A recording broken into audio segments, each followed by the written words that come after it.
వాతావరణం ఇచ్చాడు. ఇక్కడ బెంగళూరు క్లైమేట్ ఉంది. ఇక్కడ పట్టు పరిశ్రమ బ్రహ్మాండంగా వస్తుంది. పట్టు పరిశ్రమ చేసుకుంటే ఎకరాకు 1,00,000 నుంచి 2 లక్షల రూపాయల ఆదాయం వస్తుంది. ఒక ఎకరాకు నలుగురికి 5 మందికి ఉపాధి కల్పించే అవకాశం వస్తుంది. ఈరోజు మనం చూసాం, మనం మంచి పని చేస్తున్నాం కాబట్టి వరుణ దేవుడు కూడా సహకరించాడు. మన మీటింగ్ అయినాక మళ్ళా వర్షం వస్తుంది. ప్రస్తుతం అయితే వర్షం కూడా పడకుండా మనల్ని కరుణించాడంటే ఒక మంచి కార్యక్రమం. కాబట్టి నేను ఒకటే మిమ్మల్ని అందరినీ ఒకటి కోరుతున్నా, మేము చెప్పే విషయాలు మీరు వినండి. విన్న తర్వాత మీ ఇంట్లో కూడా చర్చ చేయండి. మేము చెప్పింది వాస్తవం అయితే దాన్ని అనుకరించండి. మీ జీవితాలను బాగు చేసే బాధ్యత మాదని మరొకసారి హామీ ఇస్తున్నా. కొంతమందికి అబద్ధాలు చెప్పడం పుట్టుకతో వచ్చిన విద్య. అబద్ధాలతోనే బతికిపోవాలనుకుంటారు. కానీ వాళ్ళ మాట నమ్మితే మాత్రం కుక్క తోక పట్టుకొని గోదావరి ఈదినిట్టే. మొన్నే అదే జరిగింది. ఇక్కడ మీరందరూ ఉన్నారు, కనీసం నవ్వుతున్నారు. 5 ఏళ్ళు నవ్వారా అని అడుగుతున్నా మిమ్మల్ని. ఎక్కడన్నా మీటింగ్ పెట్టుకున్నారని అడుగుతున్నా. ముఖ్యమంత్రి వస్తే బలవంతంగా స్కూళ్ళన్నీ క్లోజ్ చేస్తాడు. ఇప్పుడు నేనేమన్నా క్లోజ్ చేశాను స్కూళ్ళు? బలవంతంగా రమ్మనే పరిస్థితుంది. ఇప్పుడు బలవంతంగా రమ్మన్నా నేను? మీరు స్వచ్ఛందంగా వచ్చారా లేదా అని మిమ్మల్ని అడుగుతున్నా. అంటే ఒక ముఖ్యమంత్రి అనే వ్యక్తి బలవంతంగా ఇంటికి ఒకరు రావాలంట. ఆయన రాజు కాబట్టి ఆ రాజును చూడడానికి. ఒక దుర్మార్గమైన పాలన. పింఛనిస్తే 10,000 కొన్ని లక్షల మంది రావాలంట ఆయనకి. బటన్ నొక్కుతాడు. వాళ్ళ ఇంట్లో నుంచే నొక్కొచ్చు బటన్ నొక్కాలంటే. కానీ అందరిని రమ్మని బలవంతంగా బస్సులు పెట్టి బలవంతం చేసి ఎండల్లో ఇబ్బందులు పెట్టిన రోజులు మనం చూశాం. నేను మీ దగ్గరికి వస్తా, నా దగ్గరికి మీరు రావాల్సిన అవసరం లేదని మరొక్కసారి విజ్ఞప్తి చేస్తున్నా. నా బాధంతా ఒకటే. 2014-19లో రాష్ట్రం విడిపోయిన తర్వాత నేను ఆలోచించాను. ఆ రోజు హైదరాబాద్ కూడా నేనే అభివృద్ధి చేశా. ఈరోజు హైదరాబాద్ తెలంగాణకు వెళ్ళింది. తెలుగువారు అక్కడున్నారు. ఇక్కడుండే తెలుగువారు ఇబ్బంది పడుతున్నారని నేను ఆ రోజు ఆలోచించి ఒక పక్క సాగునీటికి 68,000 కోట్ల రూపాయలు ఖర్చు పెట్టాను. ఇక్కడే మీరు ఒకసారి చూడండి. హంద్రీ నీవా 5 సంవత్సరాల్లో 68,000 కోట్ల రూపాయలు ఖర్చు పెట్టిన పార్టీ. నేను అడుగుతున్నా, ఎంత ఖర్చు పెట్టారు? ఇప్పుడు కనీసం 400 కోట్లు కూడా 5 ఏళ్లలో ఖర్చు పెట్టలేని పరిస్థితి వచ్చారు. అదే మాదిరిగా ఈ మడకసిర కాలువ నేనే తీసుకొచ్చాను. నీళ్లు కూడా ఇచ్చింది నేనే ఇచ్చాను. ఇదే కాదు, మీరు ఒకసారి చూస్తే అనంతపూర్ జిల్లాలో ఎప్పుడూ కరువు జిల్లా. నేను ఒకసారి పంటలు కూడా సరిగా రాని పరిస్థితుంటే రైతులకు పెట్టిన గిట్టుబాటు కూడా రాకపోతే కనీసం ఇన్పుట్ సబ్సిడీ ఇవ్వాలని ఇన్పుట్ సబ్సిడీ కూడా నేనే ప్రారంభించిన రోజులు నాకు జ్ఞాపకం ఉన్నాయి. అదే మరిగా పింఛన్ ఇస్తా ఉంటే అన్ని ప్రాంతాల్లో 2-3 ఎకరాల నిబంధన ఉంటే అనంతపూర్కి మాత్రం 10 ఎకరాల వరకు నిబంధన కూడా ఇది చేసి మీకు పింఛన్ ఇచ్చిన పార్టీ తెలుగుదేశం పార్టీ ఆ రోజు. ఇంకో పక్క మీరు చూస్తే ఇక్కడ నీళ్లు లేవు కాబట్టి డ్రిప్ ఇరిగేషన్ ఇచ్చాను. అది కూడా 90% డ్రిప్ ఇరిగేషన్ ఇచ్చిన పార్టీ తెలుగుదేశం పార్టీ ఆ రోజు. అవునా కాదా? ఒక్కసారి ఆలోచించుకోండి. 1 ఎకరాకు వాడే నీళ్లు 2.5 ఎకరాలకు వాడుకోవచ్చని మనం ఎన్ని ఇచ్చాం. ఈ రాష్ట్రంలో తక్కువ వర్షపాతం పడే ప్రాంతం అనంతపూర్ జిల్లా, ఉమ్మడి జిల్లా. ఇప్పుడు సత్యసాయి జిల్లా 552 మిల్లీమీటర్లు పడుతుంది. భూమి అయితే 47 లక్షల ఎకరాలుంది. దీంట్లో సాగు అయ్యేది 11 లక్షల ఎకరాల భూమి. కానీ దాంట్లో సాగునీరిచ్చే భూమి చూస్తే 2 లక్షల ఎకరాలు కూడా లేదు. 5 ఏళ్లలో మీరు ఒకసారి చూసినప్పుడు 12,500 కోట్ల రూపాయలు ఖర్చు పెట్టి హంద్రి నీవా అక్కడి నుంచి మీరు చూసినప్పుడు మొత్తం అన్ని ప్రాజెక్టులు కూడా జీడిపల్లి కానీ, బైరివాని తిప్ప కానీ, ఇంక పేరూరు కానీ, జీడిపల్లి, పేరూరు, గొల్లపల్లి రిజర్వాయర్ని, గుంతకల్లు, మడకసిర బ్రాంచ్ కెనాల్ని, చెర్లోపల్లి, మారాల ఇవన్నీ నేనే ప్రారంభించాం. దాన్ని చాలా వరకు పూర్తి చేశాం. ఒకసారి లాభం మీరు ఒకసారి చూస్తే ఒక్క గొల్లపల్లి రిజర్వాయర్ని పూర్తి చేసి కియా మోటార్ని తీసుకొచ్చి కరువు జిల్లా ఎడారిగా మారిపోతుందనే జిల్లాలో కియా మోటార్ని పరిగెత్తించిన ఘనత ఆనాటి ప్రభుత్వం. అవునా కాదా అని మిమ్మల్ని అడుగుతున్నా. అదే మరి యూనివర్సిటీస్ అన్నీ పెట్టాం. ఈరోజు నాకు అనిపిస్తుంది ఈ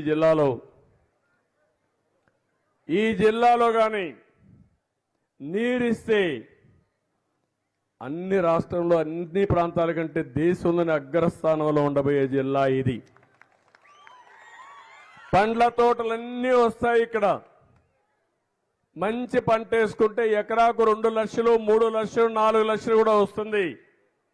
ఈరోజు ఉదయమే శ్రీశైలం వెళ్ళాను, మల్లన్న దర్శనం చేసుకున్నాను, కృష్ణమ్మ తల్లికి ఆరతి ఇచ్చాను.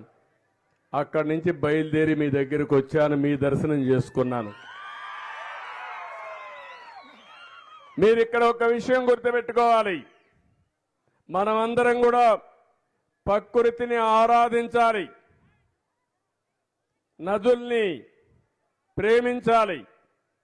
ఎక్కడికక్కడ మనమందరం కూడా అలాంటి నదులకు ఆరతులు ఇవ్వడం ఒక ఆనవాయితీగా తీసుకోవాల్సిన అవసరం ఉంది. ఇది మన సంస్కృతిలో ఒక భాగం. నేను అందుకే గోదావరి పుష్కరాలు చేస్తే అక్కడ హారతి ప్రవేశపెట్టాను. కృష్ణా పుష్కరాలు చేస్తే అక్కడ హారతికి ప్రవేశపెట్టాం. ఆ హారతి పుష్కరాల సందర్భంలో ఘాట్లు కట్టి ఆ నదిలో పుణ్యస్థానాలు చేసి తద్వారా మనం దేవుణ్ణి ప్రార్థించాం.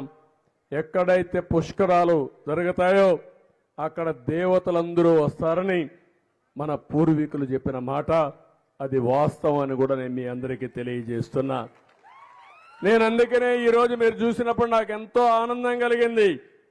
20 సంవత్సరాల్లో ఎప్పుడు కూడా శ్రీశైలం రిజర్వాయర్ ఫుల్గా జూలై నెలలో, మొట్టమొదటిసారిగా జూలై నెలలోనే శ్రీశైలం పూర్తయిందంటే నాకు చాలా ఆనందంగా ఉంది, గర్వపడుతున్నా, సంతోషిస్తున్నా. పోయిన 2 సంవత్సరాలు వర్షాలు లేవు, నీళ్లు లేవు, ఇరిగేషన్ పైన శ్రద్ధ లేదు. ఈరోజు నేను వచ్చానని చెప్తున్నా. ఈ యొక్క మడకసరికే కాదు, అనంతపురం జిల్లాని సస్యశ్యామలం చేసే బాధ్యత మాది. నీళ్ళు ఇస్తాం, పండ్ల తోటల్ని ప్రోత్సహిస్తాం, మల్బరీని ప్రోత్సహిస్తాం, వాణిజ్య పంటలైనటువంటి ఒక్కలాంటి పంటలను ప్రోత్సహిస్తాం. దీనికి మళ్ళీ ఆలోచిస్తా. మీకు గిట్టుబాటు ధర రావడానికి ఏం చేయాలనో అలాంటి వస్తువులు కూడా క్రియేట్ చేసే బాధ్యత మాదని మీ అందరికీ హామీ ఇస్తున్నా. ఈ జిల్లాలో మళ్ళా డ్రిప్ ఇరిగేషన్ తీసుకొస్తాం. ఎంతమంది రైతులకు అవసరమైతే అంతమందికి డ్రిప్ ఇరిగేషన్ ఇస్తాం. తద్వారా మీ పంటలకు కూడా మనం ముందుకు పోయే పరిస్థితి వస్తుంది. అవి కూడా చేస్తాను. నేను ఎప్పుడు కూడా ముందు చూపుతో ఆలోచిస్తూ ఉంటాను. ఈరోజు పోలవరం ప్రాజెక్టు ఉంది. ఆ పోలవరం ప్రాజెక్టు పూర్తి చేసి నదుల అనుసంధానం చేస్తే ఈ రాష్ట్రానికి కరువు అనే మాట ఉండదు. ప్రతి ఒక్క ఎకరాకు నీళ్లు ఇచ్చే పరిస్థితి వస్తుంది.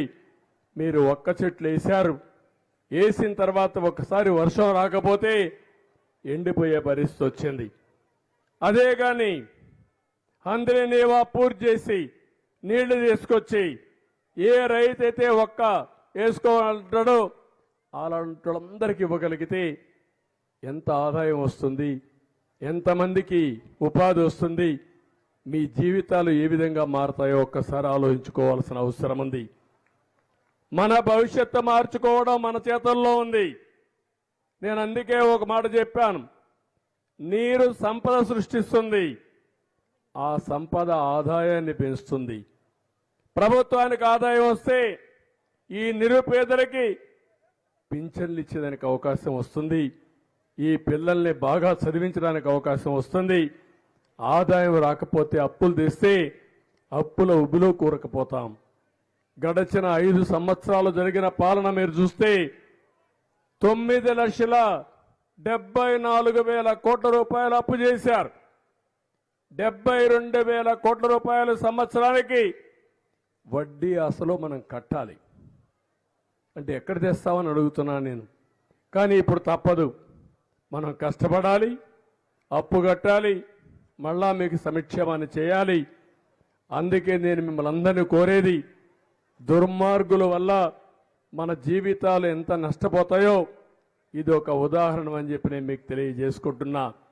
ఇంకొక విషయం కూడా నేను మిమ్మల్ని అందరికీ విజ్ఞప్తి చేస్తున్నాను. నా ఆలోచన ఒకటే, పేదరిక నిర్మూలన జరగాలి. ఈరోజు ఈ ఊరికి వచ్చాను. ఈ ఊర్లో జీరో పావర్టీ చూడాల్సిన బాధ్యత మీ అందరిపైన ఉంది. దాన్ని సాధించడం కోసం మీకు సహకరించే బాధ్యత నాదని మీ అందరికీ హామీ ఇస్తున్నా. పేదవాళ్ళందరికీ పింఛన్లు ఇస్తేనో సంక్షేమ కార్యక్రమాలు ఇస్తానో సమస్య పరిష్కారం కాదు, కానీ అవి ఇవ్వాలి. శాశ్వతంగా పేదరికం పోతే మీ ఆర్థిక వెసులుబాటు వస్తే చాలా వరకు న్యాయం జరిగే పరిస్థితి వస్తుందని చెప్పి కూడా నేను మీకు తెలియజేసుకుంటున్నా. అందుకని ఇంకో పక్క ఈరోజు నేను ఇక్కడికి వచ్చినప్పుడు ఇప్పుడే రాజుగారు కొన్ని విషయాలు చెప్పారు. ఎమ్మెల్యేగా ఉన్నటువంటి రాజుగారు ఇక్కడ నాయకులందరూ అందరి నీవా పథకంలో భాగంగా ఉండే మడకసర నియోజకవర్గంలో గుడిబండ మండలం రాళ్లపల్లి వద్ద, మళ్ళీ రోళ్ల మండలం రత్నగిరి వద్ద రిజర్వాయర్లు కట్టించే బాధ్యత మాది. ఈ 2 రిజర్వాయర్లు పూర్తి చేస్తే ఈ ప్రాంతానికి సాగునీరు, త్రాగునీరు సమస్య పూర్తిగా పరిష్కారం అవుతుంది. మడకసిరి దగ్గర అనంతపురం వద్ద ఏపీఐసి కోసం 1600 ఎకరాలు భూమి ఉంది. అవసరమైతే ఇంకా 1 ఎకరాలు సమీకరించి నేను ఒకటే చెప్తున్నా, ఒక ఇండస్ట్రియల్ క్లస్టర్ని తీసుకొచ్చే బాధ్యత మేము తీసుకుంటాం. ఇక్కడ ఉండే వాళ్ళందరూ బెంగళూరుకి వెళ్తున్నారు.